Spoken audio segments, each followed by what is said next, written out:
Okay, so today we will finish up chapter 7. Hopefully we can get to chapter 8 for a little bit.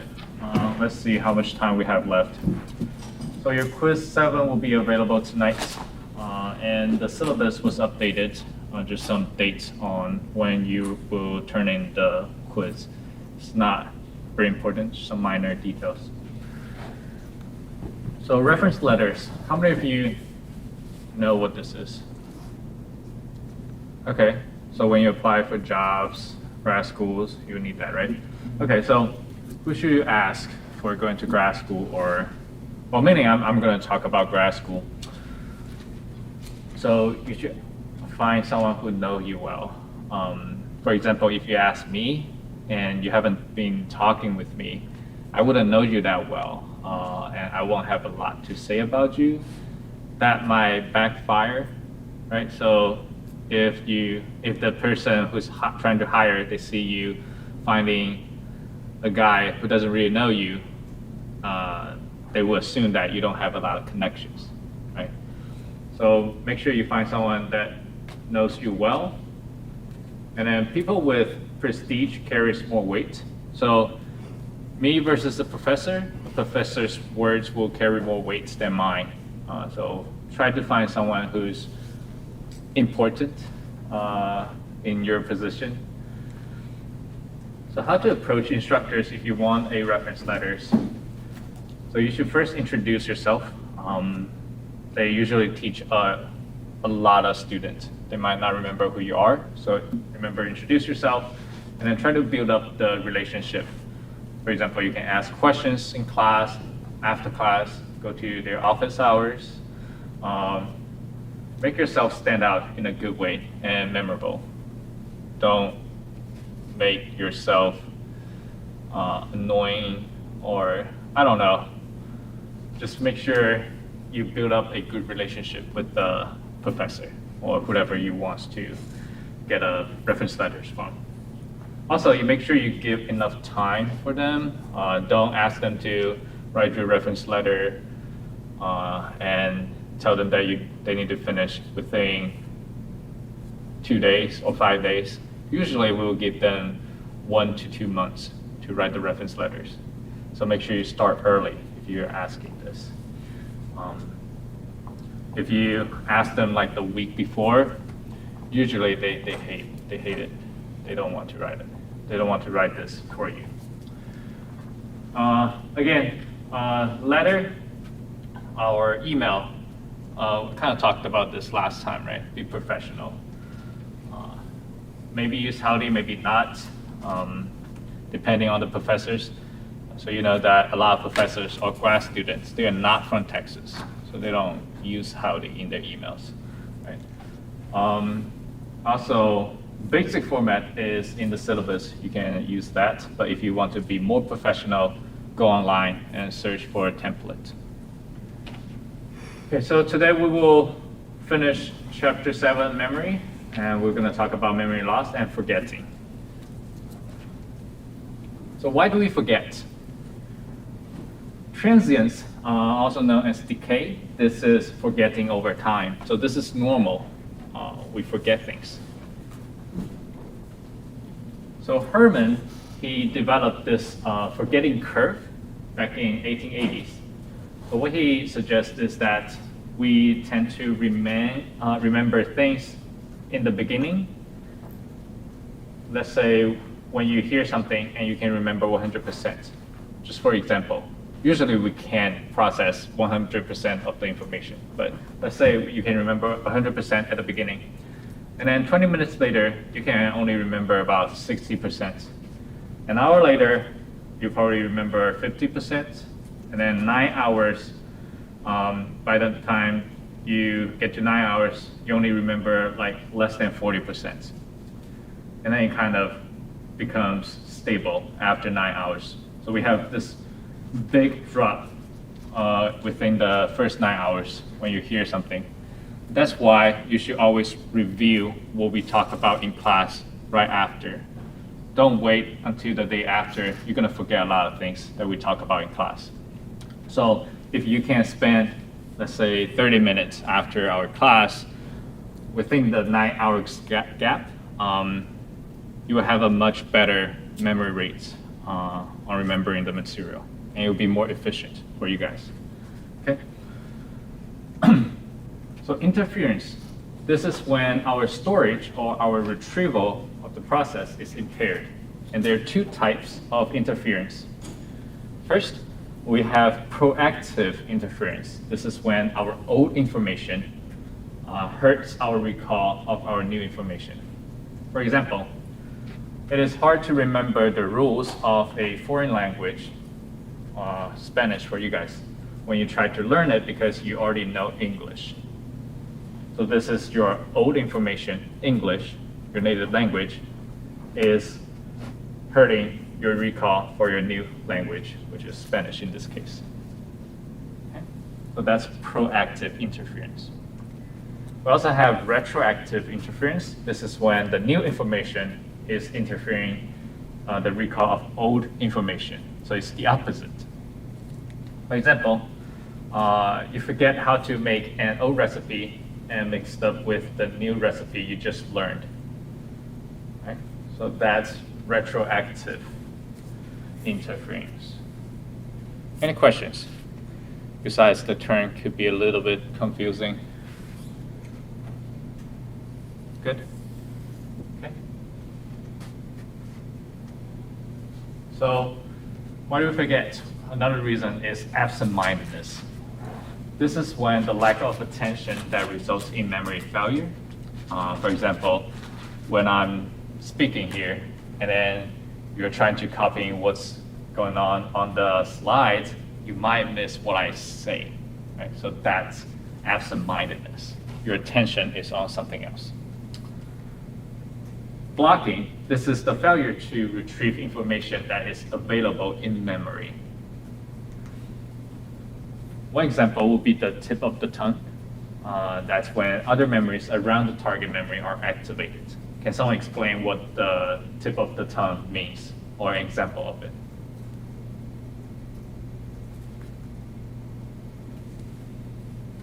Yep. Kind of know the concept of what you want to say, but you can't get it out. Okay. Do you have like an example? Have you ever experienced this before? I have. I can't think of it. You can't think of any? What about an example? You're trying to remember someone's name, and you feel like it's right there, and you can remember that guy's friend's name. You can remember when you met the guy. You can remember everything about this guy, but you just can't remember the name, but you think like it's right there. Have you experienced that before? So that's the tip of the tongue. So remember last time we talked about the semantic network? Everything is connected. Sometimes when you try to reach that target memory, and all the memories around it is activated, and you remember all the things around it, but not the target. So that would be the tip of the tongue, and that's a type of blocking. Okay. We also have repression. This is when the memory is actively inhibited. For example, traumatic memory. Do you guys have any examples for this? Or you know of any? Yes? Like my friend got a concussion like a couple years ago, and she doesn't remember what happened during the accident. Okay, very good. So I wouldn't say that's necessarily repression. So repression is more like a defense mechanism. So in that case, in your friend's case, he or she had a concussion, right? So that might be due to brain injuries, and so it's not necessarily repression. Does that make sense? So one example would be, little kids, they get molested or get raped at a very young age, and then they might not remember that because it's so horrible they don't even want to remember it. So their consciousness is trying to repress that memory. Does that make sense? So it's not necessarily due to brain injuries. Yes? So like we know like with like women giving birth, like if you ask a mom like how's the pain, they wouldn't be able to tell you because their mind like suppresses the pain exactly, or like they kind of blank out. would that fall into this repression area? It's possible. I don't know any cases that mom doesn't remember Well, the like pain. it's more like they don't fully like remember everything, like the pain and stuff like that. Like I remember reading something about it, Uh-huh. how like women like have so much pain that the brain suppresses some of the memory of like the pain, so they can like have another child and not want to have another child. Okay, that's possible. I don't know specific, like what kind of examples are you giving, but usually I think women, they remember their giving birth experience because it's so, I wouldn't say it's traumatic. It's like kind of memorable, and they can rate their pain afterwards. So I don't know like the specific example that you're trying to give, but it's possible. Okay, so now you get the idea of tip of the tongue and repression, right? Okay, you understand the meaning? Okay, so question. A new friend gives me their phone number, but it is extremely similar to a different friend's number.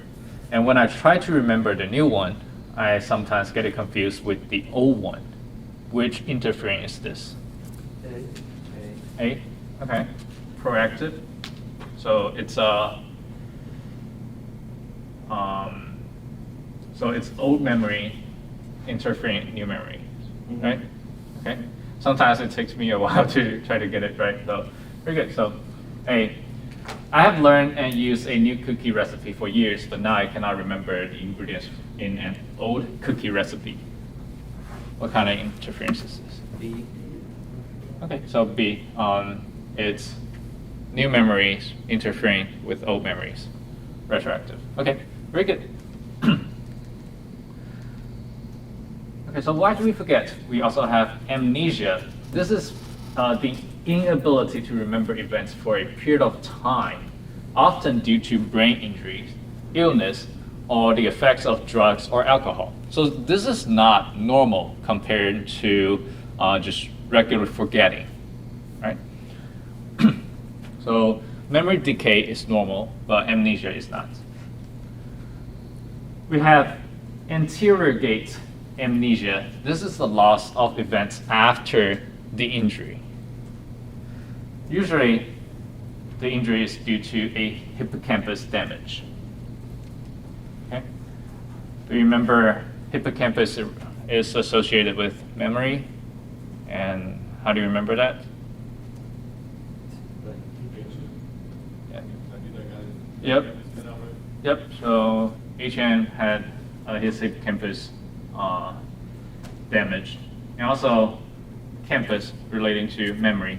How do you remember it? Yep. Or like like whenever someone gets way too drunk, they don't remember like the night with that like technically count as amnesia because it's like affected by alcohol. Could be. It depends on whether it caused damage to Also, the brain. it has to like cause damage no matter what. Yeah. So amnesia is often due to brain injuries. It's not like you're not encoding that memory, but it's that you encoded the memory, but because of injury, you cannot retrieve it. Okay. All right. So they are unable to encode new long-term memories if they have anterior gate amnesia. However, they can learn new motor skills such as implicit procedural memories. An example was the HN patient that we've been talking about often. That's why I said this guy's pretty, I wouldn't say famous, but well known in the psychology field and neuroscience. Okay. So you understand anterior gate amnesia? Okay. This is a movie called The Lookout. It's a pretty accurate description of what anterior gate amnesia looks like. If you're interested, you can go watch it. We also have retrograde amnesia. This is the loss of events before the injury. Remember, the first one was after the injury, and this one is before the injury. So your old information cannot be retrieved from memories. You may recover some memories over time, but it depends on the person. So this is like the one normally we like see in TV shows, like where like they don't remember like who they were or like stuff in the Yep, past. exactly. Okay, so one example would be Dory. Okay, so she couldn't remember what happened before the injury, right? I don't know if she had the injury. I don't remember this movie. I think I watched it before, but it's so long ago. But she can't remember what happened in the past. Yes. So I've like read about using music for therapy for like regaining memory. You say using what? Music. Music? So yeah. So do you know if that works at all with things like retrograde amnesia, or is that mainly with things like oh, there's a tip of the tongue thing right there, So like part music. I think I know. I can get what you're asking. So we have music therapy. How effective this is, I don't know, because it's not that popular. Okay. It's Do you not. use it for like amnesia though, or is it mainly used for other things? From what I've heard, it's for other things. Okay. But it's possible they might use it for amnesia. I'm not sure, because it's it's not a common practice for practitioner to practice music therapy. Sometimes people who major in music, they might know something about it, but it's not very common in psychology. Okay. All right. So here is a case study. This guy called Clive Waring. He had both anterate and retrograde amnesia, but he still can play the piano. He still remembers his wife. But other than that, he can't form new memories. He doesn't remember what's in the past. So he's really living at the moment.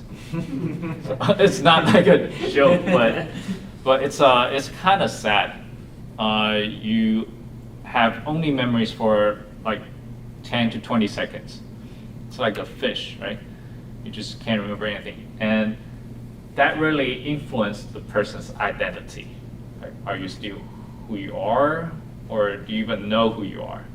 So I'm going to show you a video clip about this person. Oh. Like 51st dates, when I remembers 10 seconds. I don't know who is speaking. Oh, okay. Oh, sorry, because like everyone's must cover. Have you seen 51st dates? Deeper state? 50 Has states? anyone? I have, yeah. And it's like for 10 seconds. Yeah. It's- When I remembers 10 seconds. Is it a documentary? It's a movie. Oh. Adam Sandler, right? Yeah. Yeah. It's Adam Sandler in it. It's funny, you should watch Is it. there Okay. like 10 seconds? Send me the name of the movie, Okay. because that would be interesting. I won't be teaching this class in the future, but I like to. It's just a good movie in general, to be Okay, honest. good. I like to have movies examples, and when you learn something here, you can see a lot of similar things in life, because psychology is so common. But send me the name of the movie. Thanks. It's just a good movie in general. Clive Waring has the worst case of amnesia ever known. 20 years ago, he lost his memory, and now his wife, Deborah, is the only person he recognizes.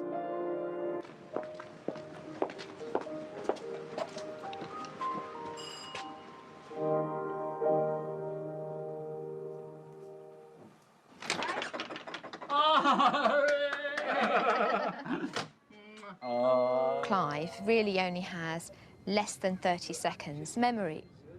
And sometimes it's as little as perhaps 7 seconds. It's as little as a sentence. I'm going to see your sister, Adele. Her daughter's got married recently I see. in New Zealand. Ah, And so they're having a party. funny how the ladies acquire a different title when they get married. Do you know who I'm going to see tomorrow? Buckingham Palace. No, really guess. I Do you, don't know. You don't know? Mm. Adele. Oh, I see. Do you know why I'm going? No. She's having a party at her house tomorrow. It's her birthday, isn't it? No. Yeah. Do you know why? No. It's to do with her daughter. I see. Do you know Why? why her daughter's having a party? No. Guess. No idea. She's just got married. Oh, I see. She just got married in. Do you know what country she just got married in? No idea. In New Zealand. Oh, I see. Yeah. The sentence he is in, he will probably have forgotten the sentence before. You ask him a question and he'll give you an answer, but while he's giving you the answer, he's already forgotten the question. That's how short it is. I'm going to see your kids tomorrow. You going to see my kids? Yeah, your children. What are they up to now? Do you know what they're up to now? No. Guess what you think they're up to. No idea, I couldn't guess. I don't know what their O-levels were. They haven't got an O-level last time I was conscious. So I didn't know what possible thing they could do, did I? No. No, I couldn't possibly guess. Where do you think they are? No idea. I don't know where I am. Yeah. Well, Anthony is the oldest. What do you think he's doing? No idea. He hadn't got O-levels last time I was conscious, so I don't know what he's good at. He's got a PhD now. Oh, is he? Oh, good. Blue anchor. Imagine never recognizing your own children or your own home, not even knowing who you are, not being able to hold on to the past or present for long enough to imagine the future. Do you recognise this place, Blue Anchor? I prefer a white anchor. Do you think you've been here before? No. Doesn't look familiar. No. Salmon, lamb, pork, chicken. Chicken, I think, would be marvellous, yes. Char-grilled stuffed chicken. Yes, that would be marvellous. That's yes. what we were talking about, mozzarella and Yes, please. stuffed mozzarella and basil. Not only is Clive unable to remember what he's ordered for lunch, but he can't remember which flavors belong to which foods. What have you ordered? I don't know. I think it was like chicken. What's it on? Salad. Salad. Yeah, cooked salad. Cooked salad. Since Clive is unaware of anything that's just happened, he perpetually thinks that he has just come round from a lengthy period of unconsciousness. I've never seen anyone at all. I never heard a word until now. I've never had a dream, even day and night the same, blank. Precisely like death. No thoughts at all. Brain has been inactive and day and night exactly the same. No dreams even.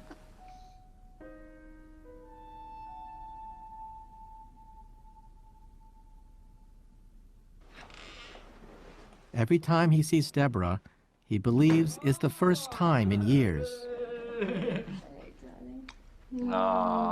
He's stranded, if you like, on this tiny scrap of time. He has no past that he knows about, and he has no specific idea of the future. All he has is void behind him. It's been like death. I've never seen a human being before, never had a dream or a thought. The brain has been totally inactive, day and night the same. No thoughts at all. As far as I'm concerned, the doctors have been totally incompetent. I've never seen a doctor the whole time. Oh, look, it's come.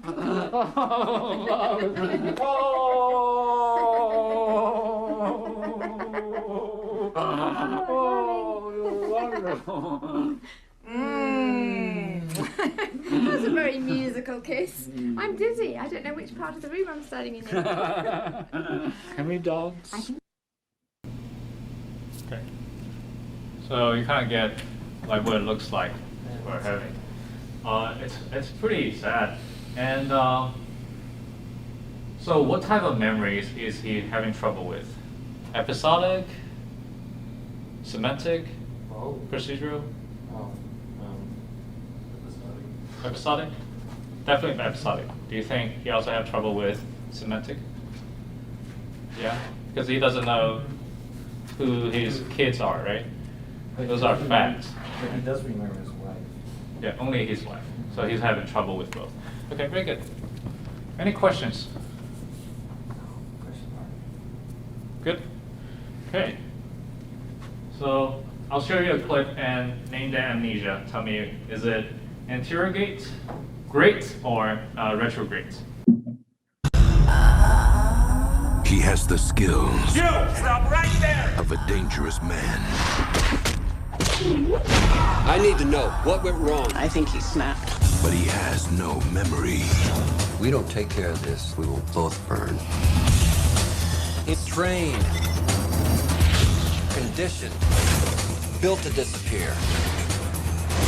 I'll give you $10,000 to drive me to Paris. I get the money, and I don't get hurt. That's a deal. Now, the government's top agent I can't remember anything that happened before 2 weeks ago.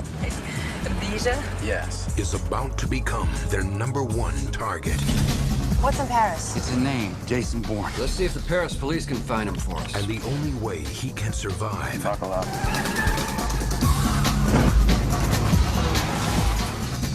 I'm not gonna show the whole thing. You know this movie, right? Jason Bourne. What kind of amnesia is this? Retrograde. Retrograde? Yeah. Okay, very good. So having trouble in the past, retrograde amnesia. Very good. What about this one? Henry Roth, why didn't you tell me you were a secret agent? I'm afraid that's not an option, Lisa. Linda. I know, I changed your name for your protection. Dr. Henry Roth's best relationships were with his patients, and he wasn't looking to settle down. But one day, the unthinkable happened. Blinded by the light, wrapped up like a devil. Are you staring at me or her? Because you're starting to freak me out. I'm Lucy. Oh, Henry Roth, nice to meet you. Amber is the color of your energy. The only problem is,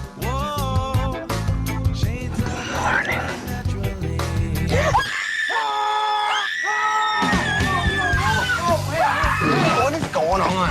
About a year ago, Lucy was in a terrible car accident. She lost her short-term memory. she won't remember him tomorrow. You and I are actually seeing each other. Okay, what kind of amnesia is this? Okay, very good. So she can't remember what happened after. Okay. Is it 10 seconds? I thought it was like a day. No, there's a part where they go to the hospital Uh-huh. and the guy's got like 10-second call or something. Gotcha. Oh, okay, so it's another. Yeah, it's like a scene in the Gotcha. Okay. Okay, so now you are able to identify what kind of amnesia this is. Sometimes when people say they have amnesia, but there are 2 types, right? Now you know which type it is. Okay. All right. So misremembering. Suggestibility. This is the potential for false information to contaminate our memories.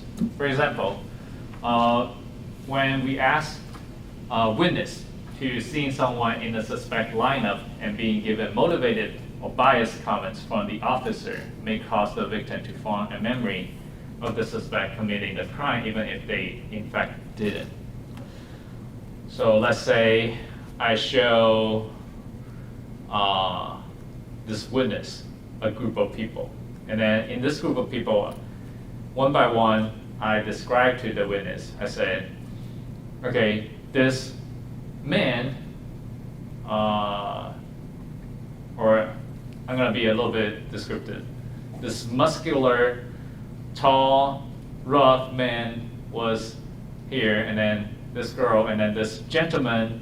Like those words could influence people's memories. Does that make sense? So that's suggestibility. Okay.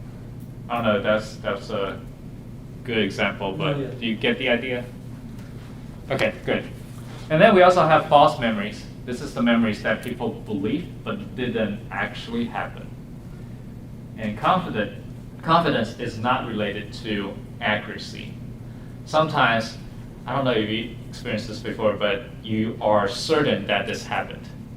You tell the other guy or your friend, it's like, I swear this happened. I swear you said this. But in reality, that might not happen. It could be false memories. And it happens all the time. I had this kind of experience before. I was so certain, and I got into arguments with other people. And at the end, I found out it was me misremembering, and it's so embarrassing. So know that our memories can be false, and don't be too certain sometimes about your own memories. And if you are asked to be a witness, when you witness like a crime or something, don't be too certain about your memories. I'll show you some videos to kind of demonstrate how our memories are malleable or they're not stable.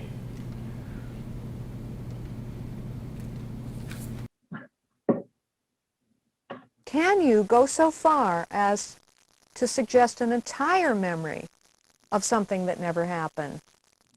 Chris is the subject of a false memory experiment. The Loftus researchers had several of his family members record in a journal some real events shared by the family. A false event, being lost in a shopping mall at the age of 5, was added to the journal, which Chris read and ultimately remembered as real. I remember getting lost and I was crying, and I remember that day I was so scared I thought I'd never see my family again. I knew I was in real trouble. I remember the stores, vaguely. I sort of remember the stores. An older man approached me. He was tall, and I don't know his age, but he was older. He had a flannel shirt on. I remember the flannel shirt.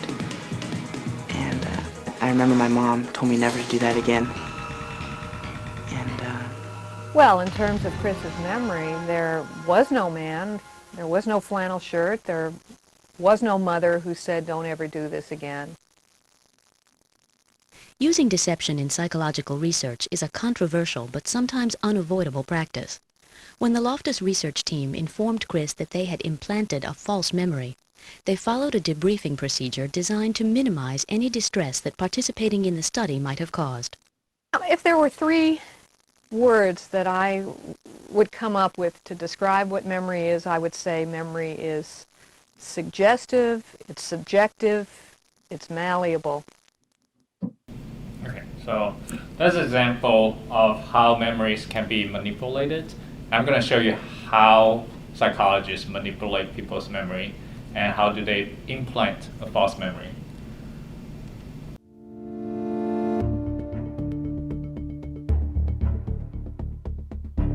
So the recipe for creating a false memory was always the same for every single participant.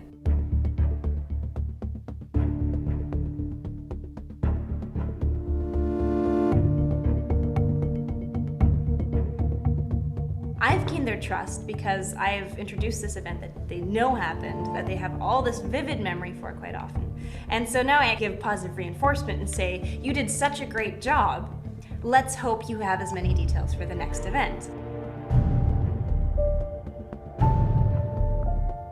So the other event which your parents reported happening was when you were 14 years old, you initiated a physical fight and the police called your parents. When you were 12, you initiated a physical fight and the police called your parents. You said it happened in Kelowna in the fall. You were with Ryan when it happened, and it was out of character. What? Were you close with Connor? Yeah, he was my best friend. Honestly, I don't remember. I don't know what you're talking about. Very odd. I don't remember this taking place at all. When a person is having trouble remembering, repeatedly thinking about an event will usually lead to a more complete memory for it. So I'd like to take you mentally back to the scene where the event happened. And what it does is it puts you back into your 14-year-old you, and it gives you the context for helping you remember. I'd like you to relax, close your eyes, and focus your attention on trying to retrieve this memory. Okay. So picture yourself at the age of 14. Imagine what it looks like and feels like to be there. Try to remember what the weather was like. Remember, it's fall in Kelowna and you're with Ryan. Try to remember where you had the fight. Try to remember who you were fighting. Try to remember what thoughts were running through your head. Try to remember how you were feeling. The saying that this memory retrieval technique works for most people, if they try hard enough, that's a subtle social pressure that actually has quite a profound impact. Where you're saying, if you don't get this memory back, you just didn't try hard enough. I only remember a few possibilities of people I could have picked a fight with. Who do you think it could have been? There was a bully. When was this? Well, I'm assuming it was in the fall, grade 9. This is the time you think the police contact happened? Or what? Yeah, that's what I'm thinking.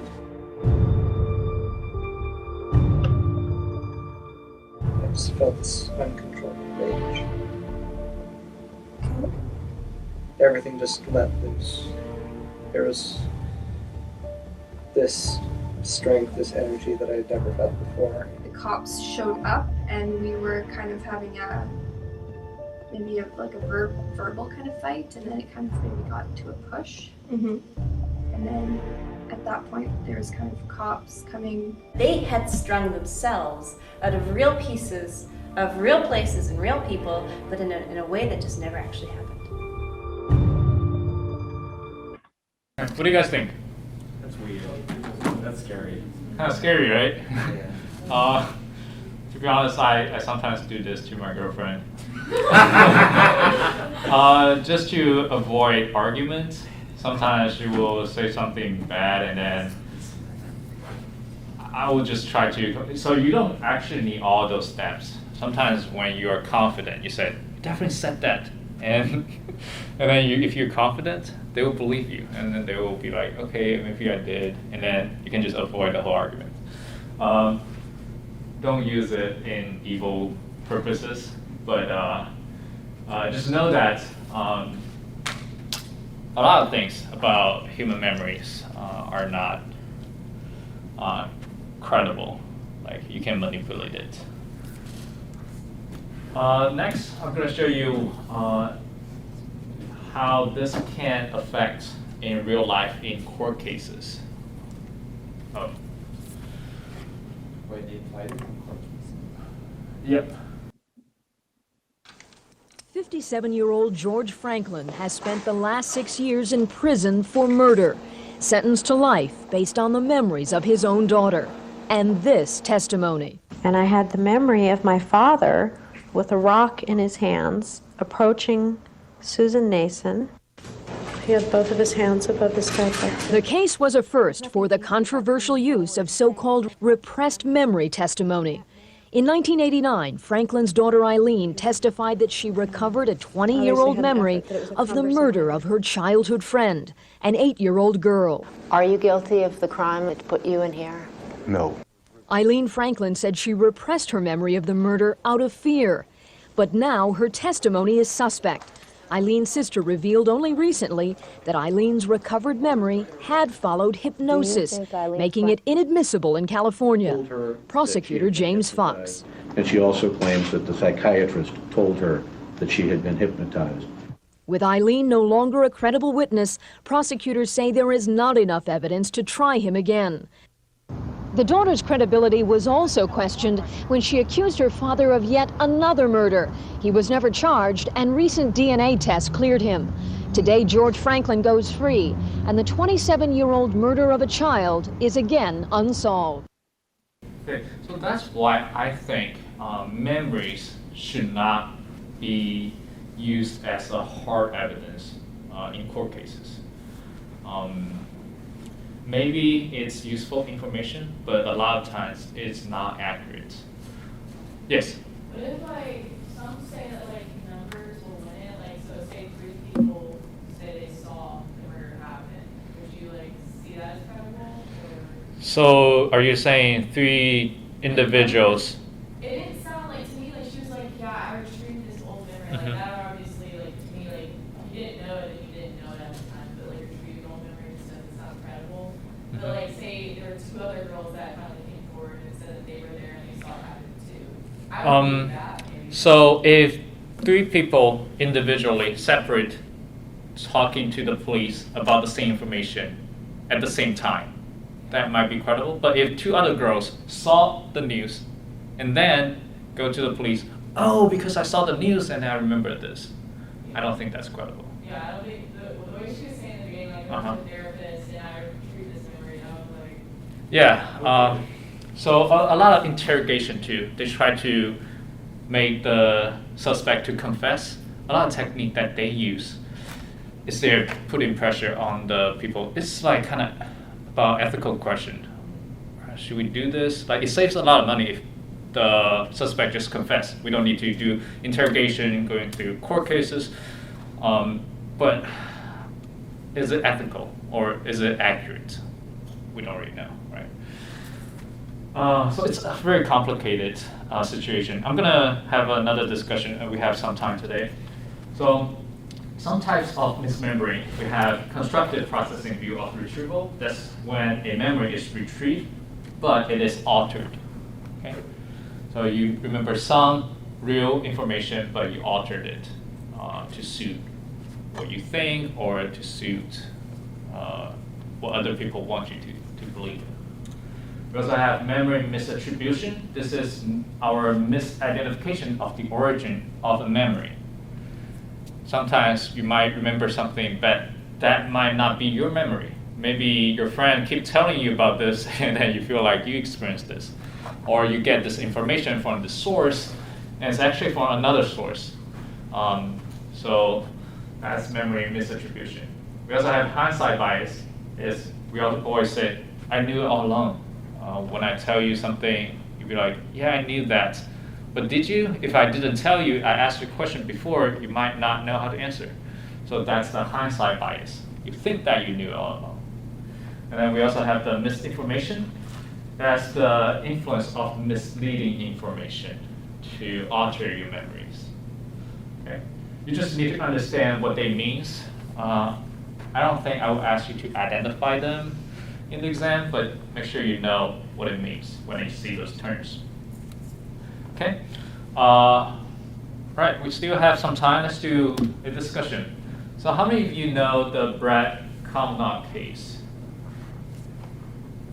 One? Only one? I do.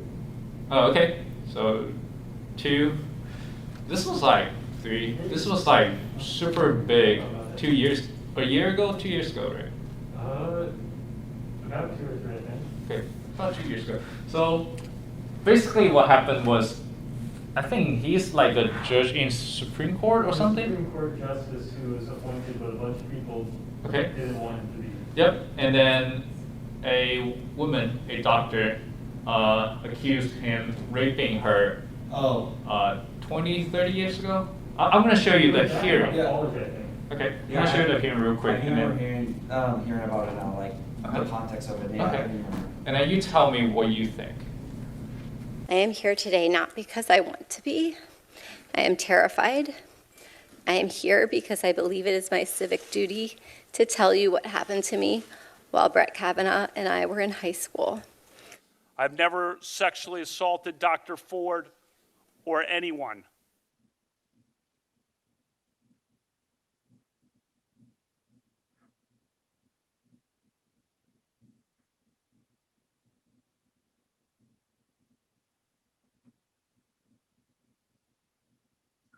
I don't have all the answers, and I don't remember as much as I would like to.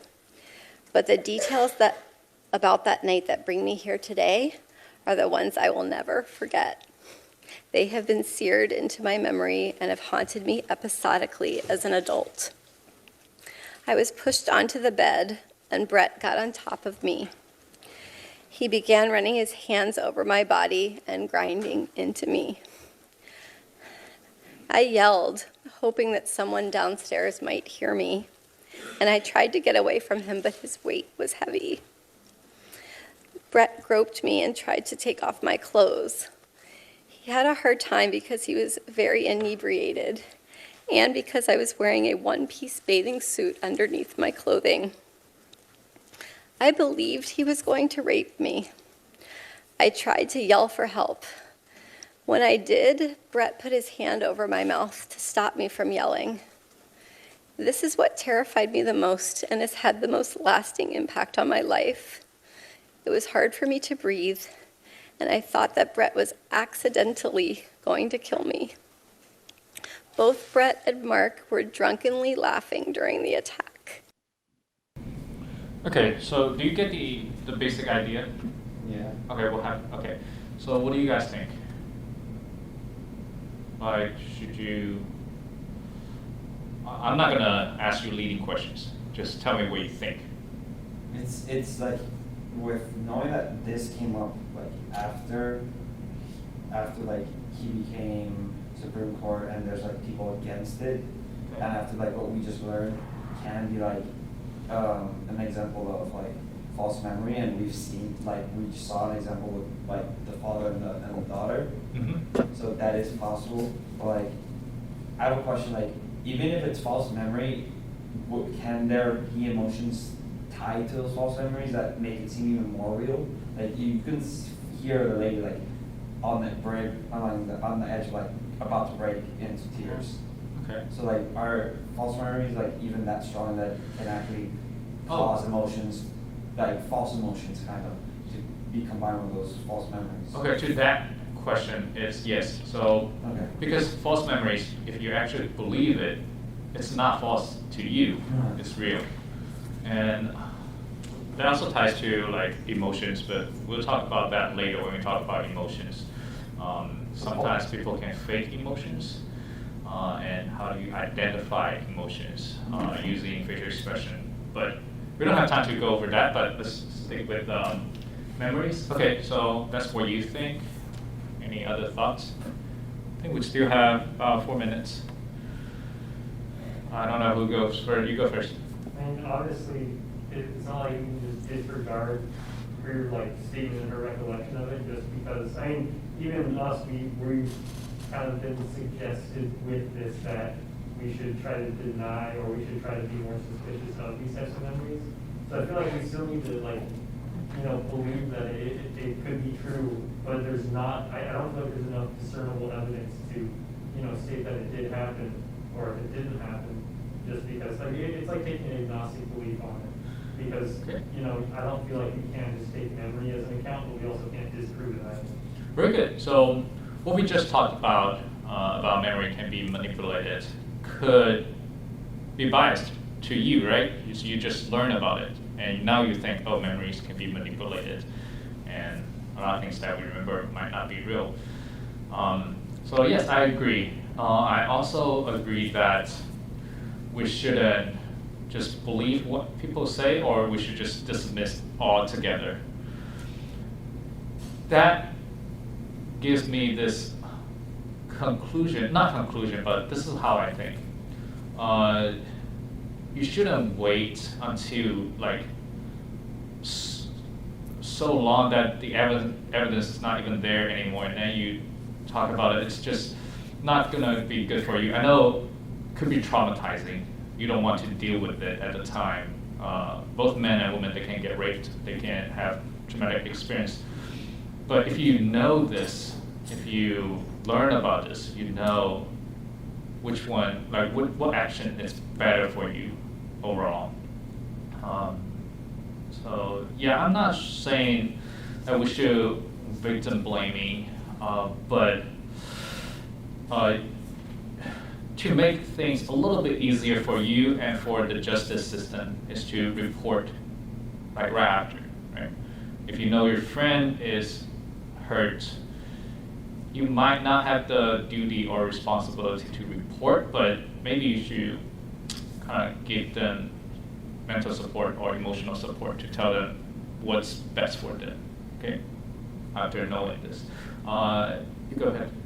Well, I'm going to say what you said, there's no right opinion on it, but 30 years is a really long time to really do anything about it at this point. Yeah. So I was just looking up. I wasn't trying to play with my phone. So I was looking up this. So in court case, they had this presumption of innocence. So it's proven until guilty. Unless you have more evidence, in justice, you just can't prove they're guilty without evidence, right? If you just say you remember this, it's not enough. So yeah. I have a question. Talking about suppressing memory due to trauma. You said it would happen to children. Can it also happen to in adulthood? Oh yeah. Okay. Yeah, definitely. We don't have time left, but okay. Quick question: do you think we can misremember what happened 10 years ago? Oh, 100%. Yes. Okay. What about a year ago? Yes. Okay. A month ago? Yes. Okay. A day ago? No, I already forgot what I did yesterday. Okay. Even misremembering? Yeah. What about a minute ago? Maybe. No? I think you could probably suggest it to do something different for sure. Okay, cool. So we have 1 minute, but this is super interesting. If you want to stay, watch this, you can. If you need to go ahead. But this is super interesting. It shows that we can forget what we just did a minute ago. Today, We'll be showing our subjects sets of photos, asking them to choose the photo of the person they'd prefer to work with. But this isn't exactly what it looks like. The focus tester is actually a magician who will be using sleight of hand to swap some of the faces they choose for faces they've rejected. Will they catch the trick? Or will they justify and explain a decision they never actually made? Thank you for participating in this study of first impressions in the workplace. You will be shown sets of faces and be asked to select which person you would prefer to work with. Are you ready to begin? I am, yes. Cool. So, would you rather work with person A or person B? Person B. Person B. That's as complex as it gets. I can do Person A or person B? B. B. B. So we've made a pile of your ideal workplace colleagues, effectively. Now, part 2 is if you could fill out the women in the workplace segment of the questionnaire. All of this business about filling out a survey, it's just to distract them from what's about to happen. Because our magician is going to make us swap. There it is. 2 of the 8 photos have been swapped out for pictures our subject rejected. What will she say when presented with photos of people she didn't actually choose? Now on their own merits, I want to ask you what it was about them that made you pick them. Okay. We'll start with a picture that she did pick before we slip in the rejects. So why did you want to work with this person? She looks nice. She looks really nice, but I think the person I compared her to didn't look very friendly. Gotcha. Here's another pair of photos where she had a clear preference. Person B. Person B. Now, we're going to show her the picture she actually rejected. Why did you want to work with this person? She just looked nicer than the other one. Yeah. That was one where the other girl didn't look very nice at all. Is she just misremembering this one choice? How about another photo she rejected? Why did you prefer to work with this person? She looks super sweet. So that was what you were thinking when you chose that? Mhm. Chose her? I feel like she'd be one of those girls that would, like, on the birthdays get you the card, and she just looks really sweet. This isn't just simple misremembering. This is fabricating a past that never happened. Will any of our other subjects justify choices they never made? Person A. Okay, I'm gonna just pause here, but you see that she didn't even hesitate. Yeah. She just said, yeah. And that also shows that as human, we are meaning-making machines. I mean, something that's not consistent, we try to make sense in our brain without even knowing it. I embedded the link here. You can watch the full video online. It's called Minefield. It's super interesting.